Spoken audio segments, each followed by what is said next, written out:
하나님의 말씀을 보겠습니다. 하나님의 말씀은 요한복음 3장 3절에서 10절 말씀입니다. 요한복음 3장 3절에서 10절 말씀입니다.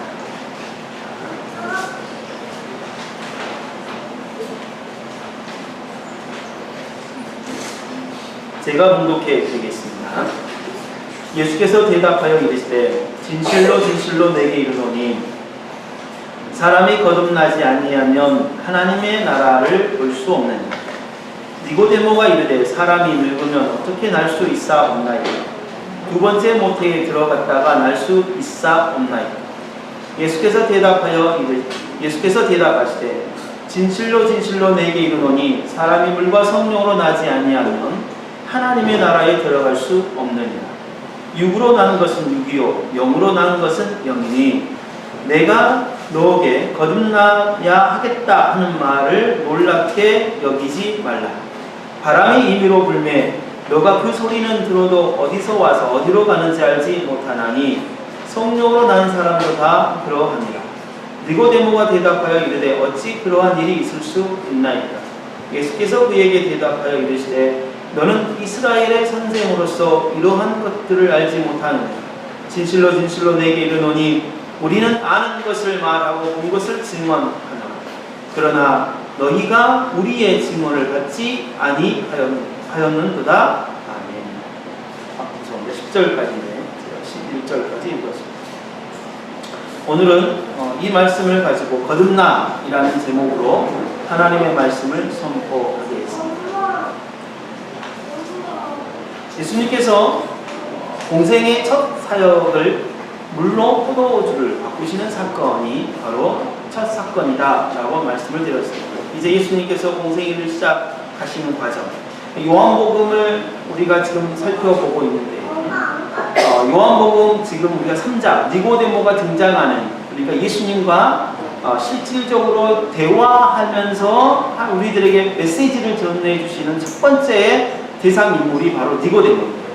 이 니고데모가 요한복음에 등장하는 위치가 어느 정도 되는지를 한번 살펴보는 것이 좀 중요할 것 같아서 먼저 유대인의 자부심 니고데모에 대한 이야기를 한번 해보도록 하겠습니다.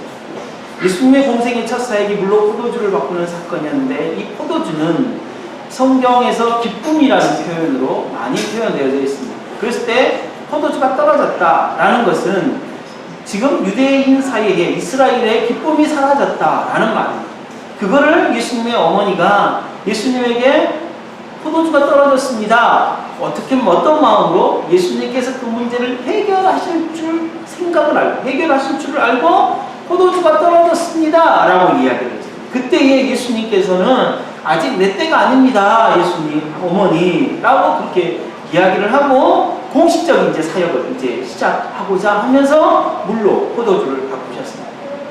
물로 포도주를 바꾸신 사건은 예수님이 이스라엘의 기쁨이 되신다라는 상징적인 의미와 함께 물을 포도주로 바꾸는 물질의 변화는 결국 창조주라는 사실을 우리들에게 알려주셨다라고 했습니다.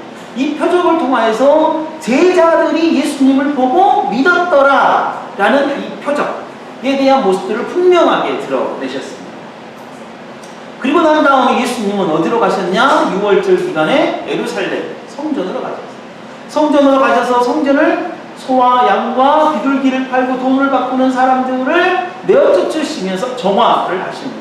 이것은 그 당시에 예배를 돕는 중요한 도구들이었는데 그 중요한 도구들을 예수님께서 내어쫓으시면서 성전의 본래적 의미에 대한 회복들, 그러니까 예배에 집중해야 된다, 예배가 주인이다, 예배가 중심이라는 사실을 다시 한번 우리들에게 알려주시는 사건이었습니다. 성전에서 소와 양과 비둘기와 돈을 바꾸는 행위는 그때 당시에 아무런 문제가 되지 않았고 아주 자연스럽고 시대적인 분명한 요구였습니다. 그러나 예수님께서는 그것을 정화시키시고 분명하게 정말 성전의 분명한 모습을 딱 드러내시는 것을 보고 난 다음에 등장한 인물이 누구냐면 니고데모입니다.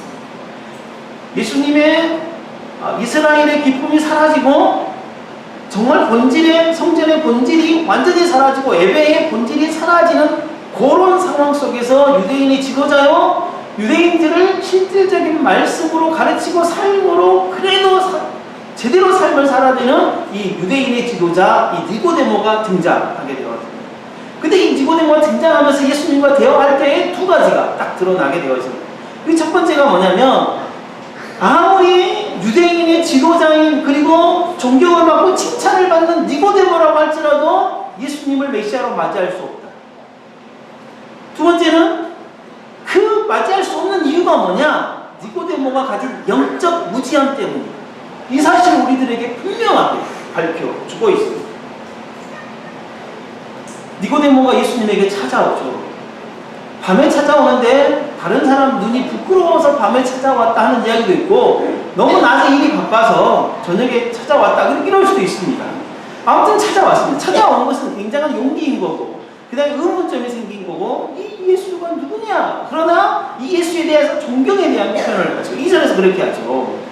랍비여 우리가 당신은 하나님께로부터 온 선생인 줄을 아나이다. 이것도 굉장한 칭찬입니다. 그리고 하나님이 함께 하시지 아니하면 당신이 행하시는 이 표적을 아무도 할 수 없습니다. 유대인 이 니고데모는 예수님에게 와서 정말 정중하게 예수님에 대해서 랍비라고 칭하고 그리고 정말 뭐냐면 존경의 말. 근데 약간의 앞서 발언이기도 하겠지만 그러나 잘 표현하는 바였습니다. 그런데 예수님께서 그 말을 듣고 니고데모의 말에는 중심이 없다는 사실을 알고 니고데모의 실제 본질적인 중심에 대한 정보가 확 찔러는데 뭐냐면 너가 거듭나지 않아서 하나님의 나라를 볼 수 없다라고 그렇게 이야기합니다. 완전히 다른 내용 아닙니까?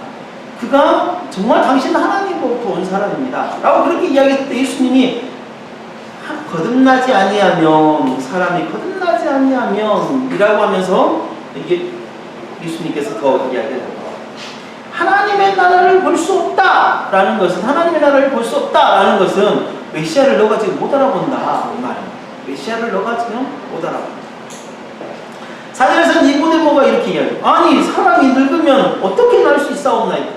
두 번째 모태에 들어갔다가 날 수 있습니까? 예수님이 거듭나야 된다, 새롭게 태어나야 된다라고 이야기하니까 니고데모가 아니 내가 엄마 뱃속에 다시 들어갔다 올까요?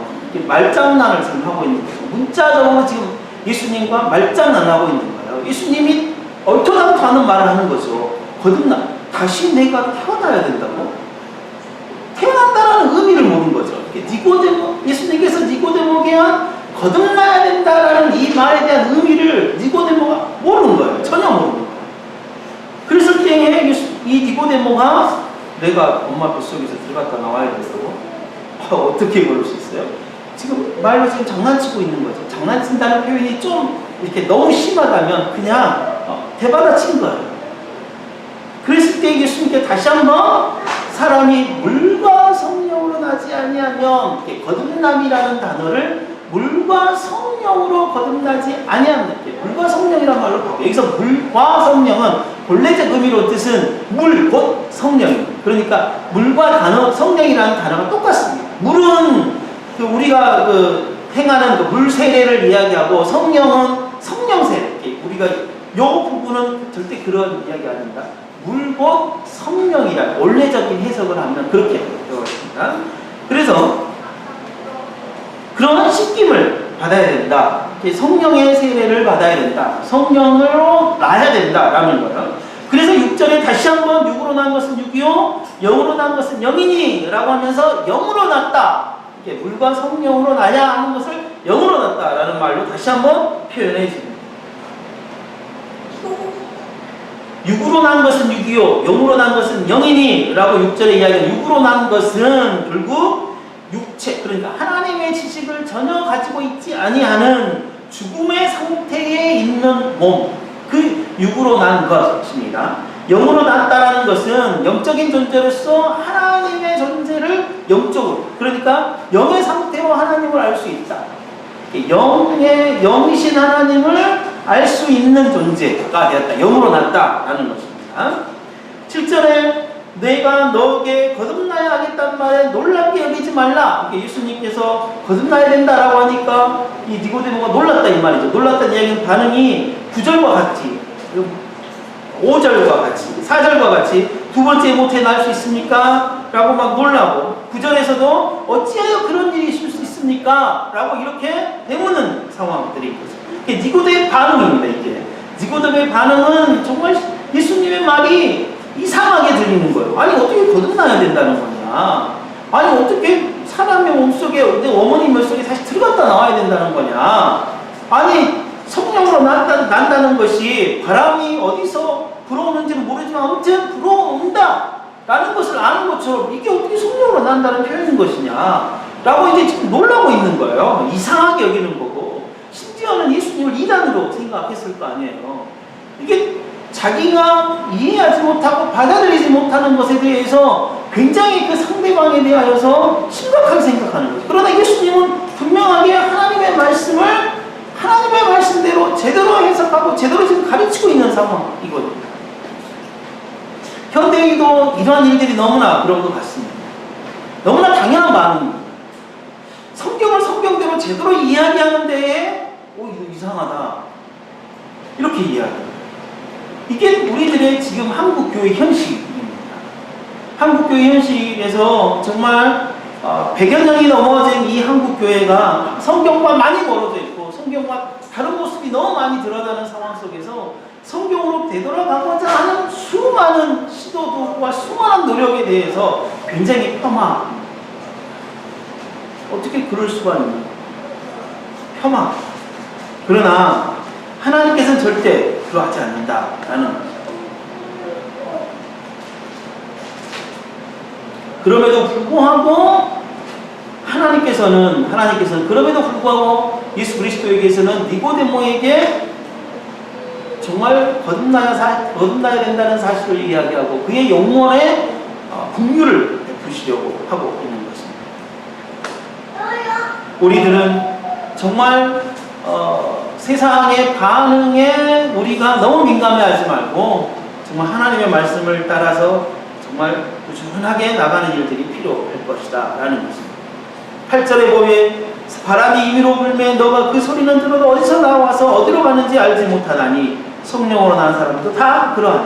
거듭나 이라는 단어를 성령으로 난 사람이라는 표현으로 바꿔서 예수님께서 말씀하고 있습니다. 성령으로 난 사람은 알 수 없다 이 말이에요. 그 시기와 그러한 것들에 대해서 전혀 알 수가 없다라는 거예요. 이게 바람에 대하여 어떤 제어하거나 바람이 어디서부터 시작을 했지라고 알아보려는 것은 정말 뭐냐면 쓸데없는 일이에요. 도저히 알 수 없는 일이겠죠. 알 수 없는 일을 우리가 막 알려고 하지 말아라. 그러나 뭐냐? 바람이 불고 있다는 사실을 알고 있다. 뭔 말이냐면 성령으로 난 사람은 언제 성령으로 났는지를 절대 모르지만 성령으로 났다는 사실을 분명하게 알 수 있다. 구원받으는 어디를 분명하게 찢는 거예요? 구원받은 그 순간 바람이 어디서부터 정확하게 불었냐 거기를 포인트점을 주죠. 구원받으는 거예요. 왜냐하면 그게 명확하면 자기가 구원받았다는 명확성을 가지고 살 수 있겠다라는 생각을 합니다. 근데 예수님은 분명하게 바람이 어디서부터 불었는지 모른다라는 거예요. 그러나 바람이 불고 있다는 사실을 내가. 그러면 우리가 예수님의 말에 대해서 좀 더 신뢰성을 가져야 됩니다. 무엇이 더 누구의 말이 훨씬 더 신뢰가 있고 우리에게 유익이 되겠냐 이 말입니다. 구원파들이 구원을 받았습니까? 언제 받았습니까? 라고 물어보는 그것이 우리들에게도 유익한 거냐? 아니면 예수님께서 그건 모른다. 그걸 알려고 하는 것은 정말 필요 없는 일이다. 그러나 성령으로 난 사람, 바람은 분다라는 사실을 알고 있다. 이게 예수님의 말씀이죠.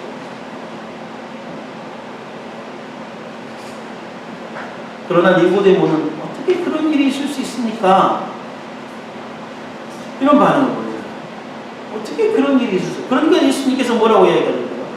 이 영적 무지함을 드러내는 영적 지각력이 완전히 잃어버린 이 니고데모에게 너는 이스라엘 선생으로서 이런 것들을 알지 못하느냐 책망하시죠.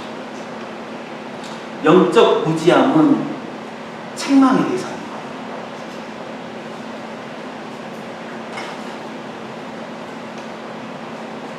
그 영적 무지함, 선생님에도 불구하고 영적 무지함에 빠져 있는 사람들은 하나님의 책망의 대상이 된다는 사실을 분명하게 이 시간 좀 알았으면 좋겠습니다. 그렇다면 우리가 거듭남이 무엇이냐라는 부분을 한번 정리해 보도록 하겠습니다. 이거는 정말 중요합니다. 왜냐하면 이 요한복음에서는 우리들이 알아야 할 중요한 단어들이 참 많이 나옵니다. 이 거듭남에 대한 부분들이 우리들에게 나오기도 하고, 그래서 거듭남이 뭐냐에 대한 부분들을 좀 잘 정리해야 될 거예요. 이렇게 성경을 통하여 정리해내는 것이 교리예요. 교리를 다르게 생각하시면 안 돼요. 거듭남이란 무엇이냐라고 질문 자체를 던지는 것이 교리에 성경을 교리화시키는 거예요. 뭐냐면 성경은 이렇게 이야기했다. 그러면 우리 속에 머리가 정리되는 거예요. 아, 그렇다면 거듭남이라는 성경에서 이렇게 이야기를 했으니까 성경 다른 부분을 봐도 거듭남에 대한 내용이 되면 요한복음 3장에서 이렇게 이야기를 했었는데 이 부분이 이렇게 이야기를 했는데 그걸 추가해요. 교리라는 부분이 상당히 성경을 다시 한번 정리하게 만들고 그 교리를 통해 성경을 다시 보게 만드는 굉장한 유익함이 있어요. 성경 교리가 어떤 화석화가 된 게 아니라 교리가 딱딱하고 교리가 율법적인 어떤 뭔가를 만드는 그런 게 아니라 우리는 다 교리화하고 있어요. 공부할 때도 여러분 시험 문제 자체가 뭐예요? 교리예요. 교리로 만든 거죠. 우리가 공부하는 거. 책이와 만든 거 아니에요. 성경도 마찬가지. 모든 설교자는 다 교리를 가지고 설교해요.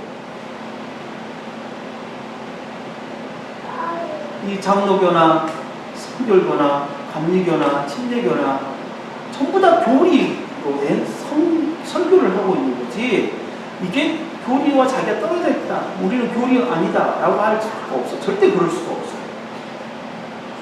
그래서 오늘 거듭남이란 뭐냐 한번 정리를 한번 해보죠. 거듭남이라는 것은 하늘로부터 태어난다는 거죠. 새롭게 태어난다는 거죠. 그러니까 니고데모가 반응하기를 그렇게 반응한 거죠. 아니 모태에 다시 들어갔다 나오라고? 이렇게 지금 이해하는 거 아니에요. 니고데모는 성경을 정말 많이 알고 있었지만 이것을 정말 교리화를 못 시키. 다시 여기서 삶의 지혜와 그 다음에 정말 우리가 가져야 하는 어떤 영적 어떤 이 지각력을 전혀 발휘하지 않은 거예요. 전혀 발휘하지 않으니까 예수님께서 거듭나야 된다, 다시 태어나야 된다 라고 이야기를 하니까 펑 뜨는 거예요. 모르는 거예요. 이건 물과 성령으로 거듭났다는 말과 똑같아요. 성령으로 난다. 영적으로 난 존재다. 그 다음에 성령으로 났다라는 말인 거죠. 하나님의 전적인 은혜로 죄로부터 완전히 벗어난 새로운 피조물이라는 뜻이 바로 뭐냐? 거듭남이야. 다른 말로 중생자라는 단어를 사용하기도 하고, 때로는 신생, 새로운 생명을 얻었다라고 해서 신생이라는 용어를 사용하기도 합니다. 이 거듭남이 정말 중요한 이유는 뭐냐? 하나님의 나라를 볼 수 있기 때문입니다. 하나님 나라를 본다는 이야기는 예수 그리스도가 정말 구약으로부터 계속해서 하나님의 나라가 메시아를 통해 임할 거라는 사실을 계속해서 이야기했습니다.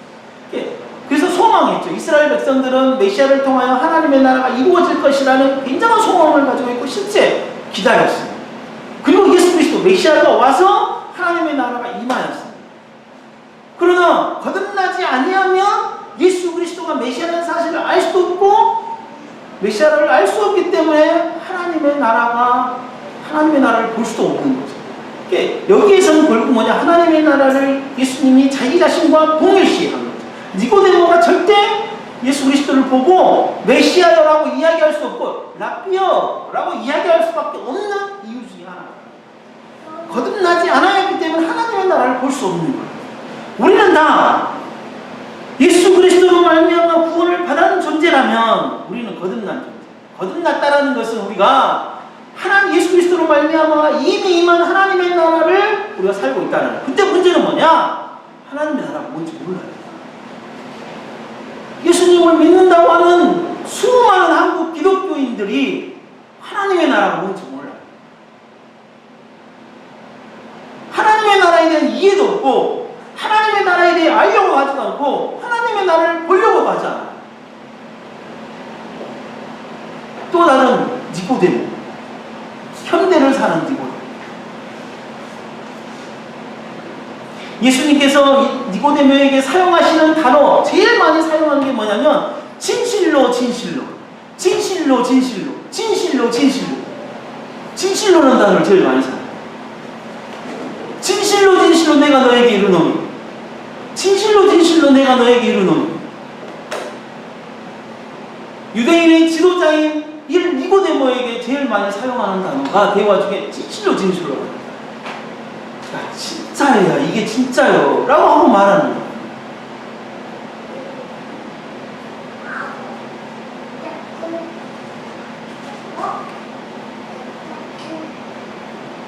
그러므로 예수님께서 니고데모에게 지금 말씀하고 있는 이 대목은 정말 가슴을 치는, 뭐냐면 네가 선생으로서 정말 이런 일을 정말 모르는, 이스라엘이라는 이 나라가 메시아를 기다리고 하나님의 나라를 기다림에도 불구하고 이미 온 이 하나님의 나라 메시아를 모른다라는 사실에 대해서 한탄하고, 어떻게 너가 그럴 수 있냐.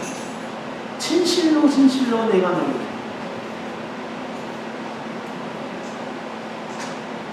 두 번째는 하나님의 나라에 들어갈 수가 없다 라고 이야기합니다. 그러니까 거듭남이 중요한 이유는 하나님의 나라에 들어갈 수 있기 때문에.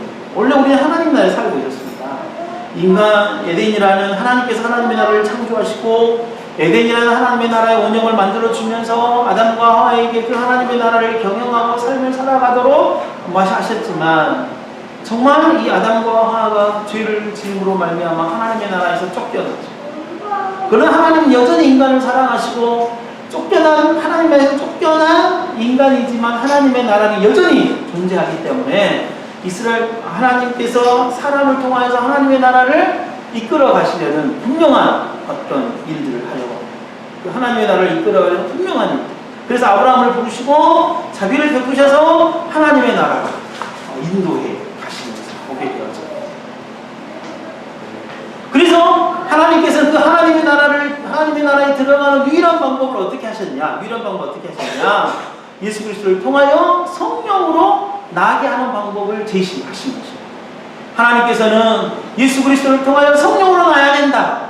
성령으로 난 자만이 하나님의 나라에 들어갈 수 있다라고 하는 거죠. 여러분, 전부 다 성령으로 거듭났습니까?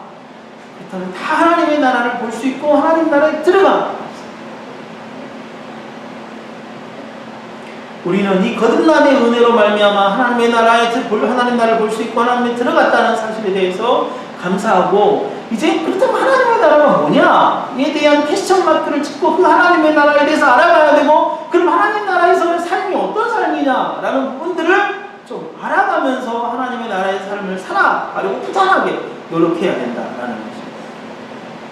그 중에서 가장 하나님의 나라를 들어가게 되는, 이 하나님의 나라를 볼 수 있는 거듭남을 받게 되면 어떤 변화가 우리들에게 가장 일어나느냐. 그러면 어떻게 해서 하나님의 나라를 볼 수 있고 하나님에 들어갈 수 있는가, 실질적인 의미가 뭐냐. 그것들을 하나님께서는 우리들에게 뭘로 표현하냐면 관계라는 표현으로 이야기합니다. 관계가 회복되어져. 고린도후서 5장 17절부터 19절 한번 같이 한번 읽어보도록 하겠습니다. 고린도후서 5장 17절에서 18절.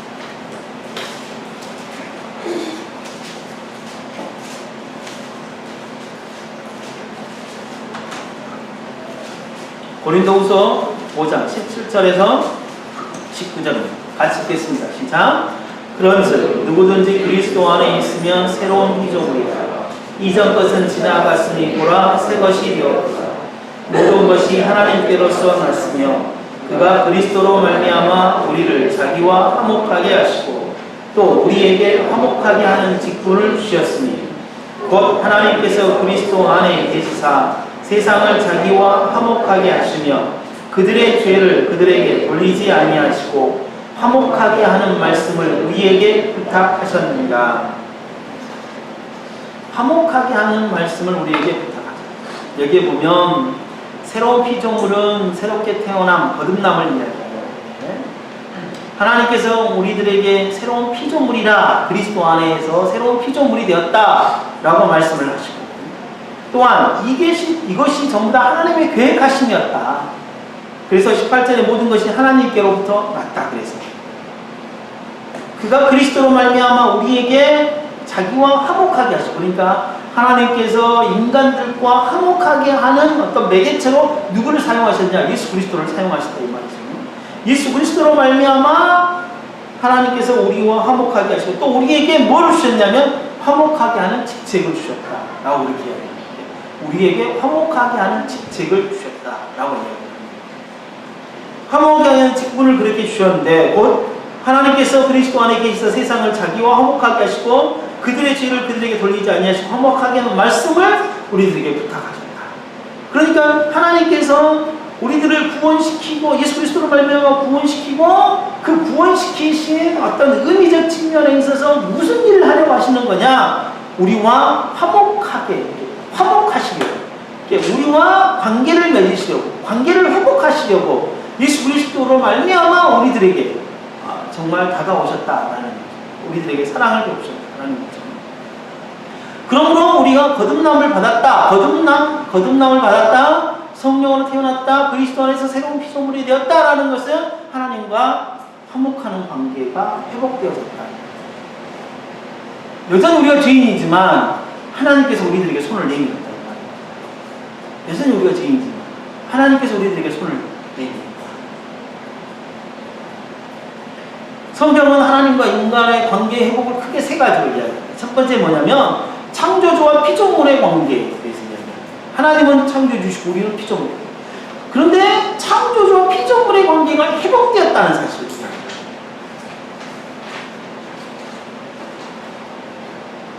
창조주와 피조물의 관계는 인간관계에 있어서 다른 피조물과 비교할 수가 없죠. 그래서 우리들에게 영혼이라는 것을 주셔서 정말 육체와 육신과 영혼이라는 것을 주셔서 하나님과 다른 존재이면서 또한 동물과도 완전히 다른 특별한 존재로 우리를 만듭니다. 육체가 있으면서 영혼이 있어요. 동물은 영혼이 없잖아요. 동물은 영혼이 없어요. 그러나 하나님은 육신이 없잖아요.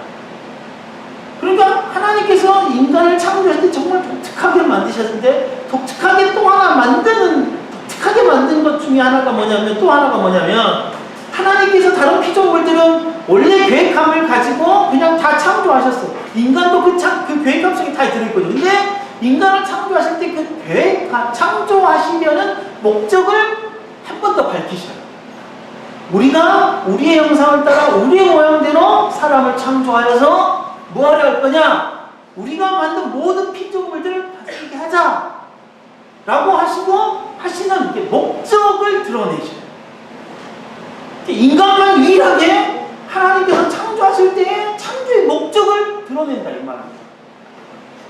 창조주와 피조물의 어떤 관계가 회복되어졌다는 것은 죄로 말미암아 창조주와 피조물의 관계가 깨져버리고 하나님께 반항하고 반역하고 하나님을 모른다 하고 하나님을 떠났던, 그래서 인간이 자신이 창조된 목적을 거부하고 이제 상실해버리고 전혀 이해하지 못하고 자기 마음대로 살아가는 인간들을 하나님께서 예수 그리스도로 말미암아 회복하고 창조주와 피조물의 관계를 회복시켰다는 것은 인간을 창조하신 목적을 모았다 분명하게 다시 드러내셨다.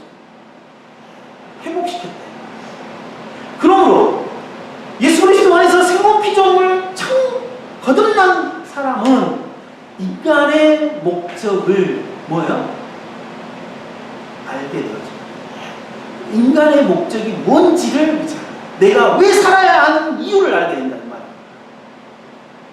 내가 지금 왜 이 땅에 태어났는지, 왜 내가 이 시대에 태어났는지, 내가 무엇을 하고 살아야 되는지를 분명하게 알게 되어진다는 말이야. 우리는 그런 존재라는 거야. 우리가 하나님께서 이 땅에 태어난 이유, 하나님께서 우리를 이 땅에 만드신 이유는 세상을 다스리라고 만들어요. 우리의 인간의 목적, 살아가는 유일한 이유는 뭐예요? 세상을 다스려야 돼요. 세상을 다스려야 돼요. 예수 그리스도를 믿지 않는 사람들, 이제 이걸 전혀 모를 거 아니에요.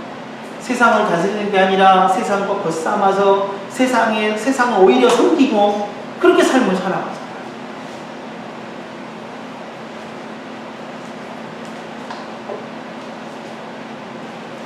거듭남을 받은 사람은 하나님과의 관계가 회복되어진 그 첫 번째가 창조주와 피조물의 관계가 회복되었습니다. 두 번째는 성경을 무엇이 회복되어지는 이야기는 왕과 백성의 관계가 회복되어졌다.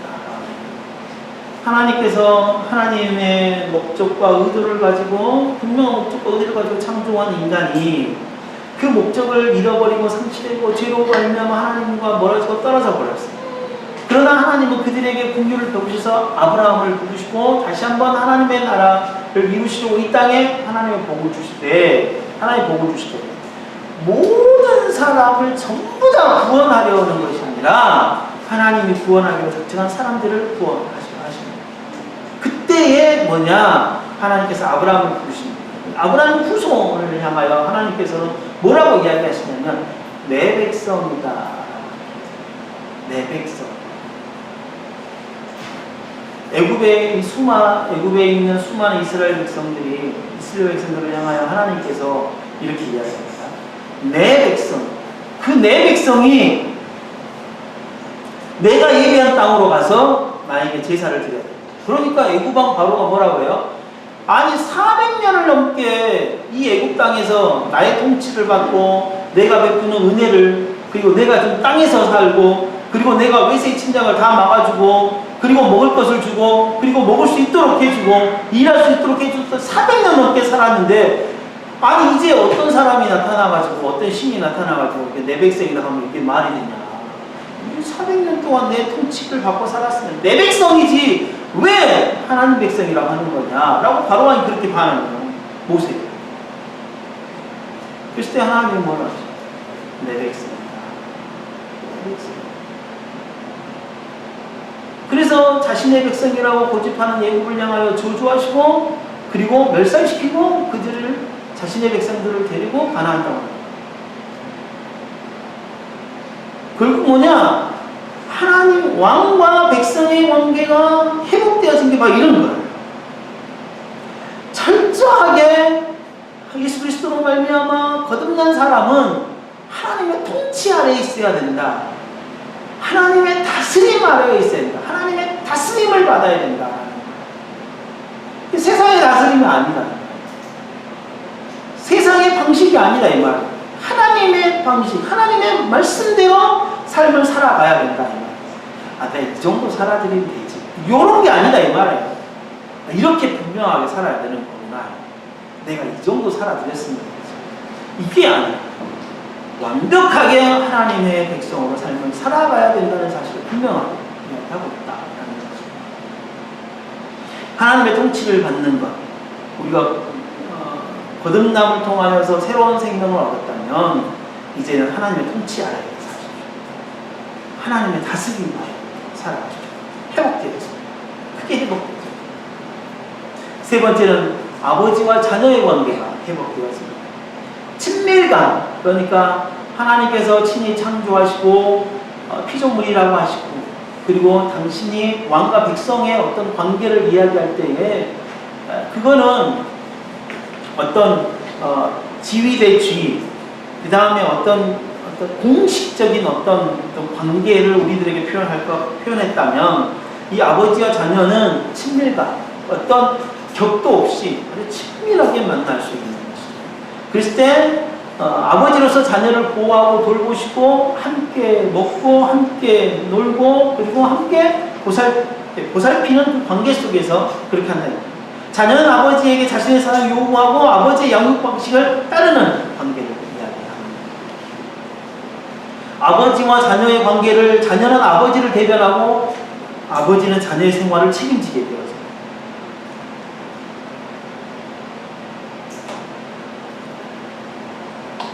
그러기 위해서는 아버지는 반드시 아버지의 방식으로 뭐하냐면 자녀를 양육하고 돌보고, 자녀는 반드시 아버지의 양육과 돌보심에 순종해야 합니다.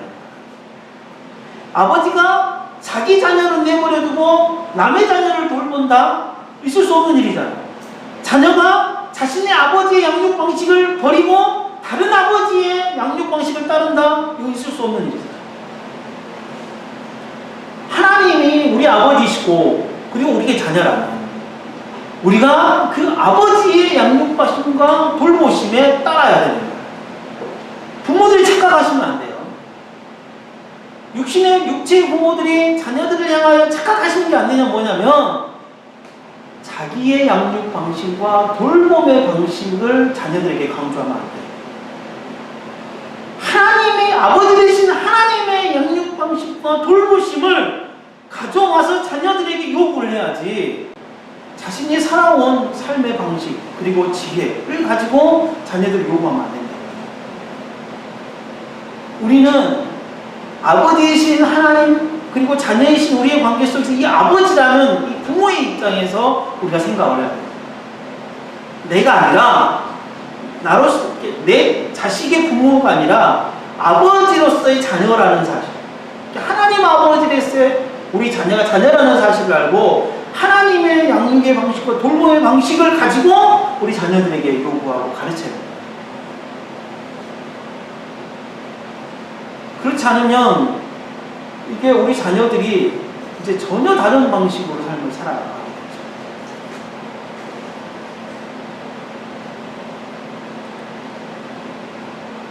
이 거듭남을 가지고 우리의 삶에 이제 접목시켜 보려고 합니다. 무엇보다도 거듭나지 아니하는 니고데모. 그 니고데모가 우리라면 현대의 니고데모라는 우리가 예수님으로부터 책망을 듣는 그 한 가지는 영적 무지함. 영적 무지함. 여기서 영적이라는 단어, 로마서 12장 1절에서 나와. 그러므로 모든 하나님의 자비하심으로 너희에게 권하노니 너희 몸을 거룩한 하나님의 산제사되되 이것이 너희가 들 영적 예배니라. 영적이라는 단어. 그 영적이라는 단어가요. 이게 성령을 뜻하는 단어가 절대 아니에요. 영이라는 단어가.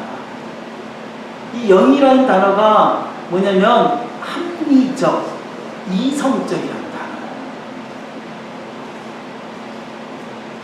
로기스틱이라는 단어죠. 이게 합리적. 그렇다면 영적 예배란 이야기는 합리적인 예배, 이성적인 예배, 하나님의 말씀에 합당한 예배라는 뜻이에요.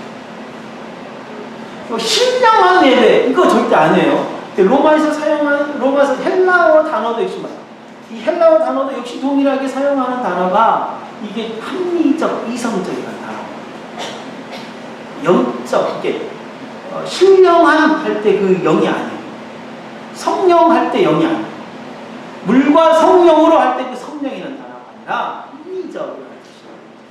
그러니까 결국은 뭐냐? 성경을 따라 하나님께서 우리들에게 말씀하시는 이 말씀과 다른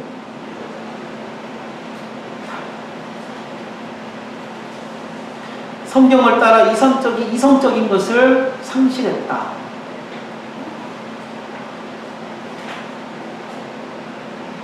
니고데모는 아이러니하죠. 성경을 정말 잘 알았습니다. 그리고 성경도 정말 많이 외웠을 것입니다. 그리고 자기 삶 속에 성경을 가지고 실천적으로 사는 사람이 이 바리새인이라고 했습니다. 서기관들은 성경이 그러한가 아닌가를 해석하고 이렇게 가르치는 입장이었다면 그것을 그대로 삶 속에서 적용하는 사람들이 바로 니고데모와 같은 바리새인들이라고 이렇게 말씀드렸어요. 굉장히 자부심이 있죠, 바리새인들.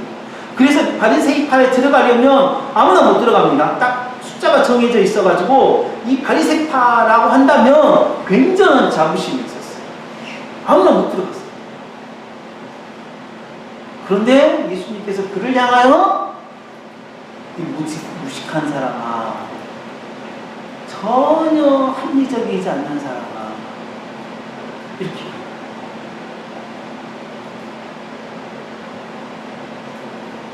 한국교회의 가장 큰 문제가 거듭남에 대한 오해, 구원이라는 오해죠. 구원이 뭐냐에 대한 오해. 우리가 주일학교 때부터 정말 많이 나는 구원 열차 올랐다. 저 하늘나라 가지. 근데 구원 열차를 올라탄 티켓만 있으면 끝이었어요. 그때 구원 열차를 올라탈 수 있는 티켓만 있으면 끝이었다 이 말이에요. 근데 문제는 뭐냐면 구원 열차를 올라타서 여행하는 것까지 뭐냐면 구원에 포함되어 시켜야 돼요. 그러니까 우리가 구원을 받았다면 구원을 받은 사람으로서 이 땅에서 삶을 살아가는 것까지, 우리 죽는 날까지 살아가는 것까지 뭐냐면 구원이에요. 근데 구원을, 예수 그리스도를 믿습니다. 너가 오늘 밤 죽어도 구원을 받느냐? 거기까지만 구원이라고 생각합니다. 이게 정말 잘못된 원리예요. 구원이라고 하면 내가 예수 그리스도를 믿고 죽는 날까지 예수 그리스도를 믿고 따라 삶을 살아가는, 예수 그리스도의 말씀으로 삶을 살아가는 그거거든요. 근데 구원받은 사람이나 구원받지 않는 사람이나 똑같아요. 뭐냐? 삶의 방식이 있어요. 뭐만 다르냐? 나는 구원의 티켓을 가졌다. 나는 죽어서 천당 간다. 그것만 다르다. 그것만 다르다. 성경은 수도 없이 뭐라고 하냐? 이 세대를 본받지 말고 라고 해요. 이 세대를 본받지 말고. 이 세대를 본받지 말라를 말은 무슨 말이냐면 이 시대의 세상 문화의 흐름, 큰 물줄기, 그 물줄기죠. 그 물줄기에다가 내 몸을 그냥 맡기는 것을 이야기해요. 이 세대를 본받는 것이 세상이 흘러가는 대로 내 몸을 맡겨요.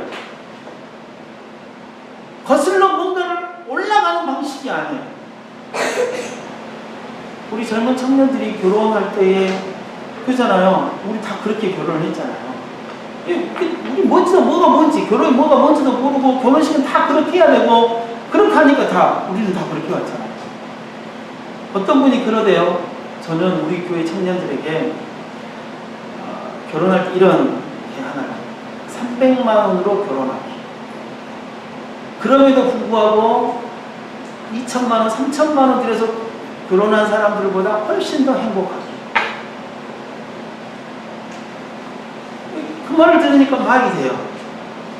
누구나 다 세상 사람들이 하는 결혼의 방식대로 결혼을 해야만이 뭐냐면, 그게 아무튼 일생일대 한 번인데, 그 말에 전부 다 우리 기독교 자매들도 다 그렇게 따라가잖아요.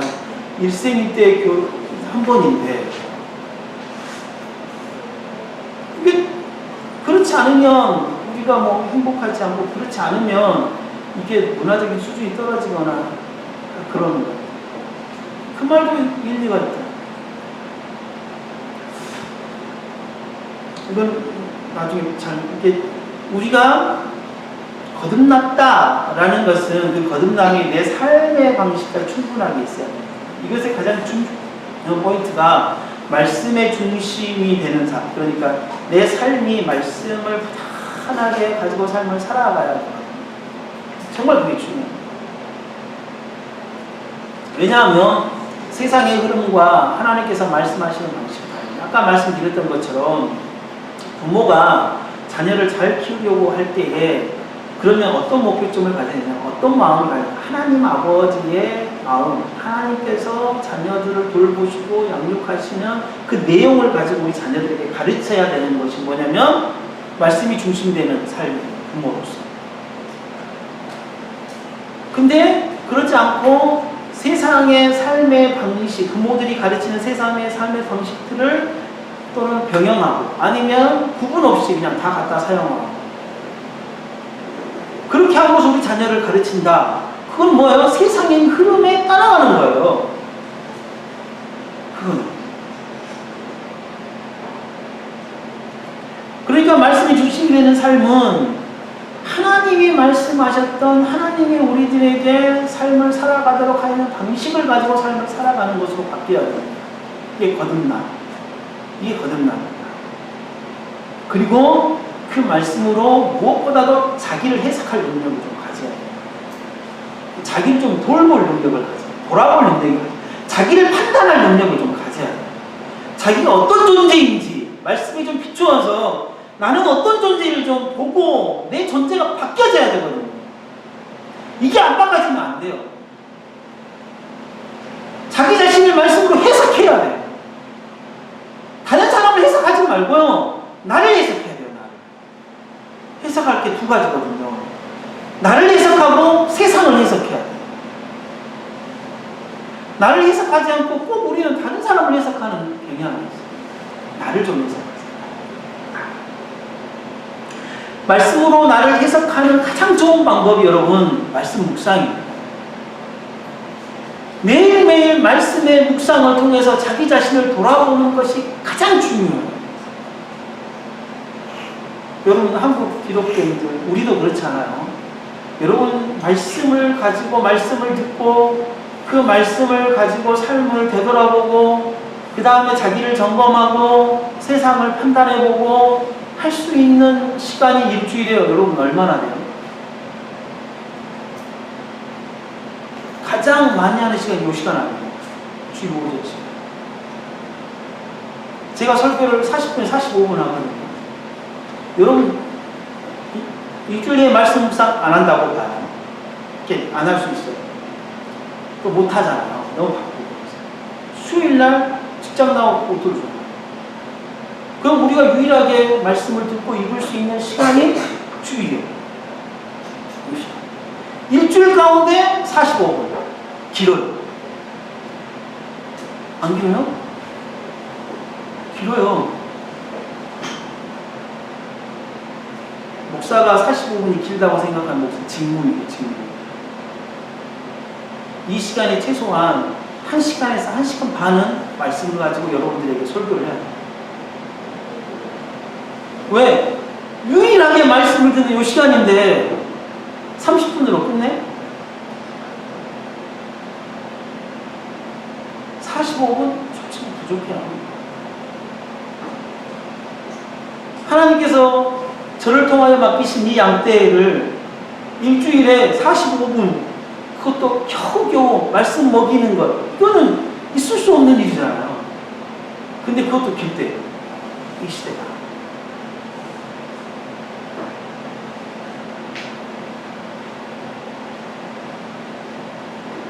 그런데 어린 자녀들을 데리고 있는 우리 어머니들은 그것마저도 솔직히 어려운 구조 아니겠습니까? 그것마저도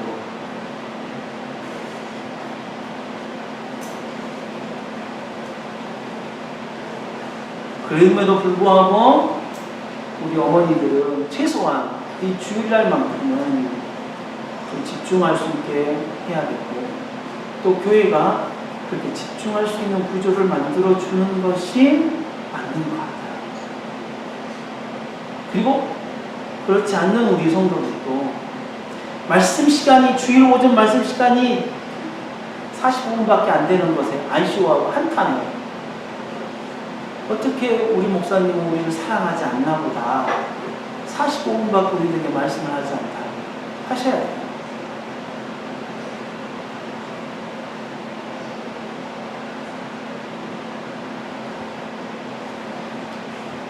니고데모는 우리 사회의 지도자이자 본이 되는 사람입니다. 그러나 예수님은 그 니고데모를 향하여 영적 무능력자라고 이야기합니다. 예수님께서 그의 인사치레 같은 아부성 발언을 뒤로하고 너가 거듭나야 되겠다. 그의 영혼의 본질에 말씀하십니다. 우리는 무엇을 위해 무엇 때문에 교회에 나와 예배하고 하나님을 찾고 있습니다. 하나님께서 우리를 구원으로 부르셔서 구원에 합당한 삶을 요구하기 때문이 아니겠습니까?